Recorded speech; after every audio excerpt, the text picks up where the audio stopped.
అంటే ఈ శమంతకోపాఖ్యానం కథంతా చెప్పుకుని అక్షతలు వేసుకుంటే నన్ను చూసినా కూడా ఇబ్బంది రాదన్నాడు. చంద్రుడిని చూసినా కూడా ఇబ్బంది రాదు అని వినాయకుడు శాపావకాశం ఇచ్చాడు. అంతవరకు బాగానే ఉంది. కానీ ఈ శమంతకోపాఖ్యానం ఇంత జ్ఞాపకం ఉండి ఇన్ని మలుపులతోటి కథంతా చెప్పుకోలేకపోతే ఎక్కడైనా కథ అయిపోయిందిగా. కథ తారుమారైపోతే ఇబ్బంది కదా. మరి ఏం చేయమంటావు అని అడిగాడు మేనల్లుడు విఘ్నేశ్వరుడి.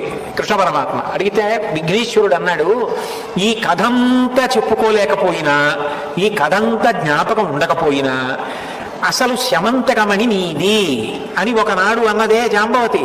ఆవిడ నిన్ను చూసి సంతోషంతో ఏ శ్లోకం చెప్పిందో ఆ ఒక్క శ్లోకం చెప్పుకొని నక్షత్రం వేసుకుంటే చాలు. సింహప్రసేనమధీహి సింహో జాంబవతాహత సుకుమారక మారూధీహి తవ హ్యేషా శమంతకః.